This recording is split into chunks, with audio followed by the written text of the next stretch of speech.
This boy has OCD. All food must be separated by color. Yellow potatoes go on top. Orange carrots go on the left. Green peas go on the right. Absolutely no mixing is allowed. The school bully behind him doesn't like him. He directly pours a plate of food over his head and says, "Now it's all mixed up again. Go ahead and separate it for me, idiot." The students nearby are all laughing at him, but none of them step forward to help him. The boy can only frantically clean up the mess. The bully's bullying doesn't stop. This time they've come up with a new trick. They trap the boy in the space under the classroom podium and nail the wooden boards shut. The boy keeps pounding on the boards. "Let me out. Let me out quickly." The bullies, hearing the boy's cries for help, become even more enthusiastic. They even kick the boards to strengthen them further, then place desks on top of the boards. The boy was bullied and locked up. He tried to move the wooden boards, but it was impossible. He desperately pounded on the floor, and the ground kept shaking. The bullies were like playing whack-a-mole, hitting wherever it bulged. Gradually, the boy exhausted his strength and stopped struggling, breathing heavily through the gaps, trying to stay calm. When the bullies saw the boy quiet down, they realized it wasn't fun anymore. They continued to taunt the boy, calling him a coward, but the boy still didn't respond. The bullies grew impatient and said, "You can rot down there slowly," then turned and left. After a while, fortunately, the boy's friend noticed him in time and rescued him. The boy named Turing liked to play crossword puzzles, while his friend enjoyed reading books about codes and ciphers. They decided to create their own secret language. During a final exam, the two of them sat side by side. The friend passed a small note to Turing. When Turing received the note, the exam proctor happened to see it and snatched the note away, saying, "You dare to cheat, young man." But when the proctor opened the note, they were puzzled. It was written in a jumble of characters, so they tossed it into the trash bin. Because it wasn't an answer, Turing wasn't punished either, and for the first time in his life, he realized that normal words could become a secret language. There were advantages to this. However, it was this seemingly ordinary student who would go on to save 14 million people. For more details, let's listen to what Kay has to say. These four individuals all have IQs over 200. They are the top geniuses in the United Kingdom. They are currently working on decrypting German radio codes. Suddenly, the clock strikes 12, and a day's effort goes to waste. One of the men gets angry and throws the documents on the ground, because, at exactly 12 o'clock, the German codes change. This encryption language is called Enigma, used by Germany, and it is the most difficult code in the world. 5 rotors, 10 wires, with 15 trillion possible combinations. Assuming there are 10 people from British intelligence, calculating non-stop for 24 hours a day, 7 days a week, it would take 20 million years to decrypt a single code. To use this decrypted code in the war, they need to solve it within 20 minutes, which is almost impossible. The commander gathers the nation's top talents to form a decryption team at MI6. All the members are the cream of the crop. Colleagues are working every day, studying algorithms, and racing against time. Only Turing has not yet begun to decrypt Enigma. He is assembling a decryption machine. Since it's difficult for humans to decode it, he plans to use a machine to defeat a machine. Turing has a very high IQ, but his emotional intelligence is lacking. His colleagues invite him to lunch, but he doesn't even lift his head. "I don't like sandwiches. If you want to go, just go. Don't disturb my work." Who asks for money like this?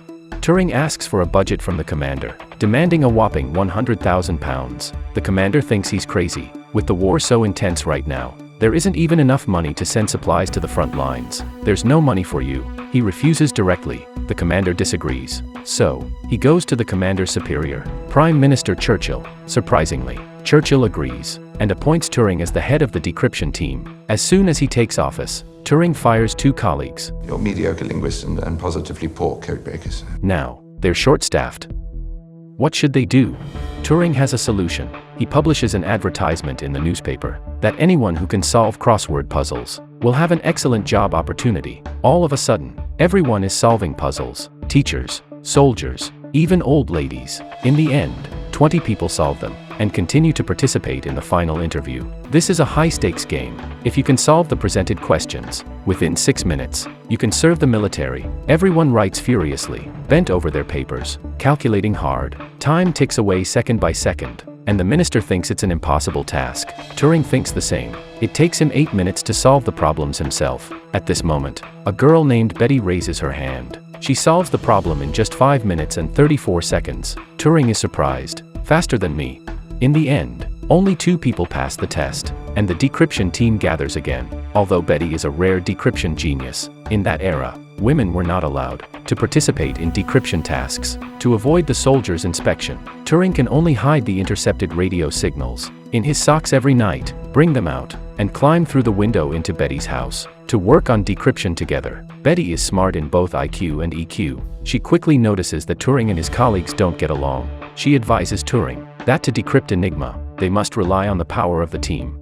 This scene is a bit awkward. Turing buys apples for everyone on the team and tells some not-so-funny jokes. His colleagues are touched by his sincerity, and the team's relationships start improving. That afternoon, his colleagues present a solution to speed up the machine's operation by 500 times. With the help of his colleagues, the Turing machine, created by Turing, starts running quickly. This can be considered the world's first computer, made up of tens of thousands of circular parts. When they're computing, the parts start rotating, and they stop only when the results are out. While the machine keeps running, German tanks don't stop either, and within 2 days, they conquer multiple cities.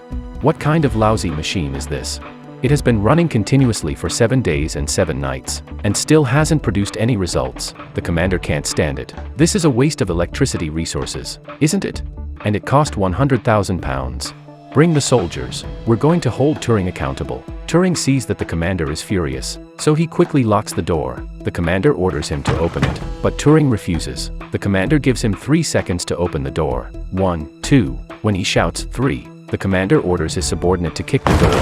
Turing is standing behind the door and gets knocked down when it's kicked open. Seeing the commander enter, Turing scrambles toward the Turing machine, helplessly watching them, shutting it down. Turing says excitedly, "You'll never understand how important what I'm doing is." The commander remains unimpressed. "My patience has its limits. Turing, you're fired." At this critical moment, Turing's colleagues rush back. "If you fire Alan you'll have to fire me too." All the colleagues stand up in support of Turing. They are some of the best code breakers in Britain at the time. If you fire them, there will be no one left to decrypt the German codes. The commander is furious but makes a concession, agreeing to give them 1 more month. If they can't break the code by then, they'll have to pack up and leave. But just when one crisis seems to pass, another one arises on Betty's side. At 25, she's still unmarried, and her parents want her to quit her job and come back home to find a husband. Turing can't bear to see Betty waste her talent like this. He takes a piece of wire from his pocket, twists it around his fingers to make it look like a ring, and proposes to Betty on one knee. Colleagues celebrate at the bar, and a casual remark from a close friend breaks the current deadlock of the Turing machine. The most formidable war code of Germany unexpectedly cracked just like that, the woman said. Everyone has their little habits, like the German radio operators we've been monitoring. They always start their messages with a fixed word. C-I-L-L-Y. Hearing this, Turing instantly understood. The Turing machine didn't need to search through all possibilities. It just needed to input the constants and decipher those few words. The machine's efficiency would increase thousands of times, and the remaining words would practically decipher themselves. Everyone excitedly rushed to the machine, entered silly Y13 as a constant, and started the device. 5 minutes later, the machine unexpectedly stopped. Turing entered the letters into the Enigma cipher machine and obtained an intelligence report that read, "Naval Cheetah orders. Proceed to latitude 53 degrees 24 minutes north, longitude 1 degree west." They couldn't believe it. They had finally achieved the impossible, breaking the supposedly unbreakable Enigma code. Everyone embraced in excitement. The intelligence department of MI6 used hundreds of people every day to intercept German intelligence, but even when written on paper, it was just a pile of unreadable gibberish. This group of people decoded the latest German war report, revealing that the German army was about to attack the British convoy. A colleague quickly called the commander, but Turing intercepted the call, insisting, "Don't make the call." Turing grabbed the phone and threw it on the ground, leaving his colleague bewildered. "Do you not care about saving our fellow countrymen on the convoy?" Turing explained, "If the convoy evades or fights back, the Germans will suspect that Enigma has been cracked. They'll change their codes, and all our efforts of 2 years will have been in vain. We must use the decoded information in a crucial battle." Even though a colleague's brother was on the ship about to be attacked, they had to watch their loved one die. For the sake of winning the entire war, Turing found the minister and asked him to keep the news of Enigma being decoded secret. Turing would be in charge of data analysis, then make decisions and give commands, trying to win the war with minimal losses. Over the next 2 years, Turing calculated daily, providing intelligence for famous battles, like the Battle of Stalingrad, the Battle of the Bulge, and the Normandy landings. No one would have thought that the key to winning the war was a group of crossword enthusiasts living in a village in southern England. 2 years later, World War II ended, and the minister ordered the decryption team to burn everything and disband. They could only treat everything here as a dream, never to be revealed. Turing changed the course of the war, but couldn't change his own tragic fate. In 1952, Turing was convicted for personal reasons and subjected to chemical castration. At the time, he didn't reveal his great achievements, or else it might not have happened this way. 2 years later, overwhelmed by the burden, Turing consumed an apple laced with cyanide and committed suicide at the age of 41. It wasn't until 2013 that Queen Elizabeth II pardoned Turing, and his story became known to the world. Turing saved 14 million lives from the slaughter of war. The end. The film is called The Imitation Game. This episode's question: do you like to play crossword puzzles? If you do, comment 111. If you don't, comment 222. The film is based on a true story of Alan Matheson Turing, known as the father of computing and artificial intelligence. His invention, the Turing machine, laid the foundation for modern computers. It can be said that without him, there would be no computers. To honor Turing, the Turing Award was established, often referred to as the Nobel Prize of the computing world. Even Apple's logo, a bitten apple, is a tribute to Turing, as he died by eating a poisoned apple. I recommend watching the original film. Remember to like and subscribe. See you next time. Bye.